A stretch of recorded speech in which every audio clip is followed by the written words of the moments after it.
Hello and welcome to ICND2 Lab 6, Understanding EIGRP Metric Calculations. This lab shows how to change some of the settings on interfaces, particularly the bandwidth and delay settings, to influence the route that EIGRP chooses. For those of you following along with the Cisco Press books, note that the material covered in this video is also covered in the ICND2 books, Chapter 10. This lab has three main objectives. First, this lab helps you understand which interface's bandwidth and delay settings impacts EIGRP's metric calculation for a particular route. Then you'll learn how to explain how EIGRP uses the slowest or constraining bandwidth as well as the cumulative interface delay to calculate its metric. Then you'll have a good idea of how to predict the impact of both the bandwidth and delay settings on an interface and how changing those settings might impact EIGRP's choice for the best route. This video uses two main scenario steps to demonstrate how EIGRP works with metrics. In the first step, you'll analyze the differences between the EIGRP metrics for two possible routes to reach a particular single subnet. In the second part, you'll predict the change in the EIGRP metric calculated by a particular router based on the changes to that interface's bandwidth setting. To start scenario step 1, let's take a look at the topology and IP addresses used for this particular video. For those of you that have already watched ICND2 Lab 5, it's the same topology, IP addresses, and masks that were used in that video. For instance, here we have three routers and a triangle of serial links, each with a fast Ethernet interface. The IP addresses are shown there, and just because EIGRP does support VLSM, different masks are used throughout the network. We've got this 255.255.255.252 mask used on the serial links, and each of the three LAN subnets uses a different mask. /25 on the top LAN, /26 on the bottom left LAN off router 2, and then a /27 mask off of router 3. Also, for reference, the screen now shows the subnet numbers of the 6 subnets used in this topology. For the rest of the lab, it may be handy to have either your soft copy or hard copy booklet that comes with this video product, just so you don't have to keep doing the subnetting math in your head. Now that we have that background information out of the way, let's move on to some of the specifics about how EIGRP calculates its metric. First of all, the interface bandwidth is one of two inputs into the EIGRP metric calculation, at least by default. The interface bandwidth setting is a software setting. In other words, it's configured with an interface subcommand, specifically the bandwidth command. Now this command is just a software setting. It does not impact the actual physical rate at which bits are sent out the interface. For example, in this network, the link between R1 and R2 is actually clocked at 64 kilobits per second. However, as you see here, we're going to default the bandwidth setting to the default serial bandwidth setting of 1544 on both ends of that link. Now the 1544 means 1544 kilobits per second, which of course is 1.544 megabits per second, which is T1 speed. So in this particular lab, we'll default the serial links to use bandwidth of 1544, and the fast Ethernet interfaces will also default their bandwidth to 100,000. Now again, to make the point, that's 100,000 kilobits per second because that's the unit used on the bandwidth command.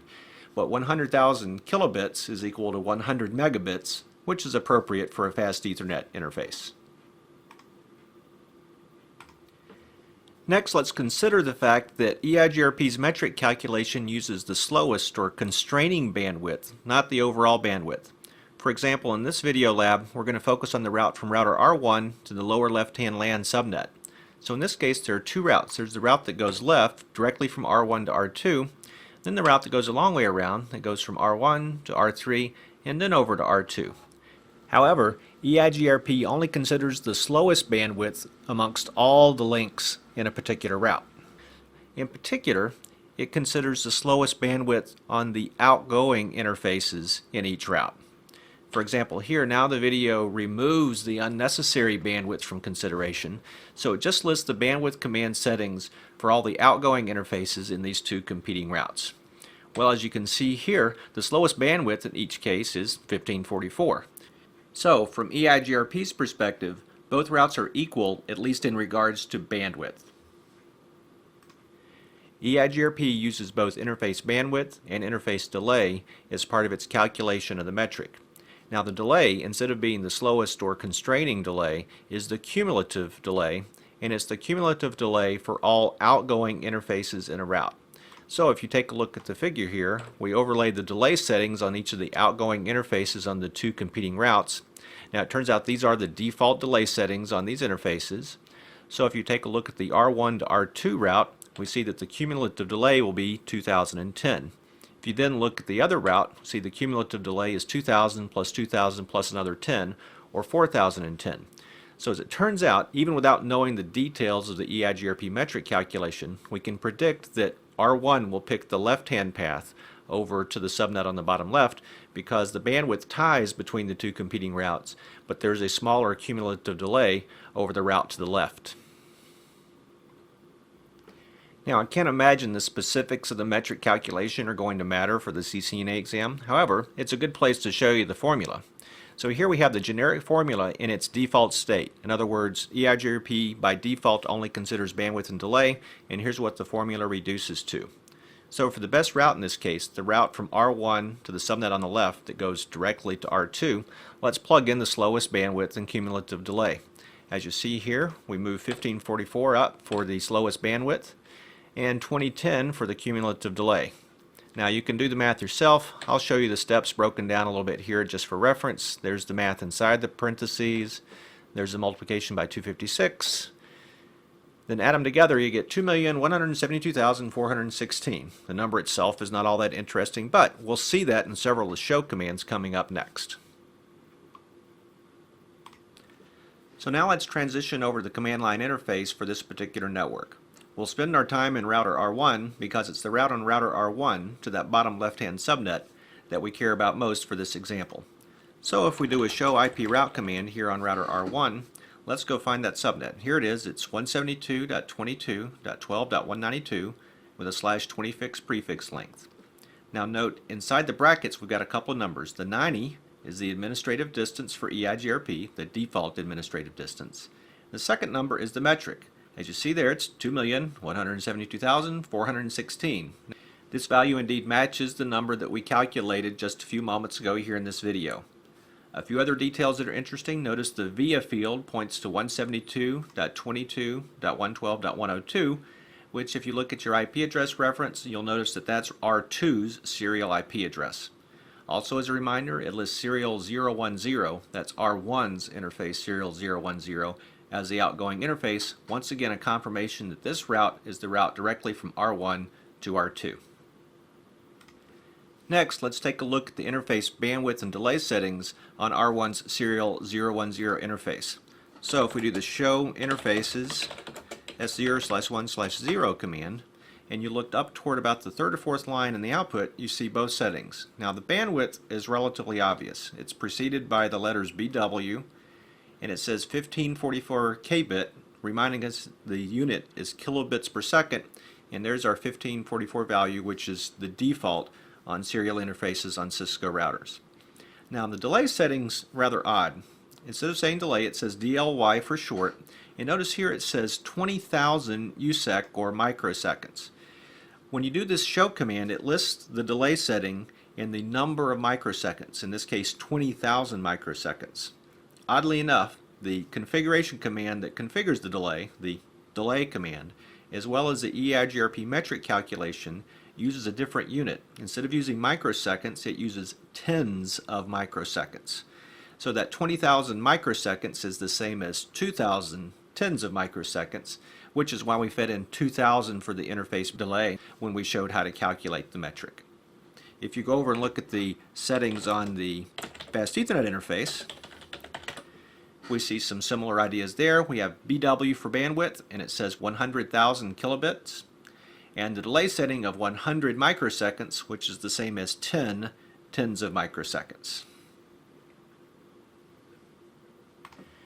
Next, let's move on to scenario step 2 for this video lab. This step is relatively short, and in this step we'll change from using the default bandwidth settings to using more accurate settings.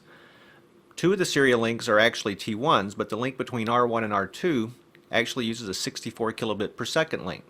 So there on R1 we're going to change the bandwidth setting using the bandwidth command to bandwidth 64. That means the route from R1 directly through R2 will now have a new constraining or slowest bandwidth of 64K. Now, if you compare the two alternate routes and ignore the EIGRP formula, it's hard to tell who's going to win. The left-hand, more direct path has a much slower bandwidth but a much better delay, whereas the long path has a better bandwidth setting but a longer delay. Well, it turns out in this case, the longer path, the path from R1 through R3 over to R2, will end up having a better metric. So let's turn our attention to router R1 again and confirm first with the show interfaces command that interface serial 010 indeed still has a bandwidth setting of 1544, which it does, as you see here. That's the default setting. So if we then go into configuration mode, get into interface serial 010 configuration mode, as you see here, and then type the bandwidth command with a setting of 64, meaning 64 kilobits per second. Now if we exit configuration mode and repeat the show interfaces command for serial 010 and look for the bandwidth setting, notice it simply says bandwidth 64 kbit, which is exactly what you'd expect at this point. Next, to confirm that this did indeed impact R1's choice of best route, let's repeat the show IP route command. So if we look down and we find the route to the lower left-hand subnet, as you see highlighted here, subnet 172.22.12.192, notice the second number in bracket, the metric, is indeed larger at this point. Notice it's 2,600,000 and change, whereas earlier the metric was 2,100,000 and change. Also note that the via field points to an address that ends in 113.210, which if you look at your IP address reference, you'll notice that's R3's serial IP address. Finally, R1's outgoing interface listed at the end of the route, serial 011 now, that's the serial link that, according to our topology diagram, connects R1 to router R3. This concludes IC&D2 Lab 6. In this lab, you've understood which interfaces, bandwidth, and delay settings impact EIGRP's metric calculation. You've learned how to explain how EIGRP uses the constraining or slowest bandwidth and the cumulative interface delay when calculating its metric.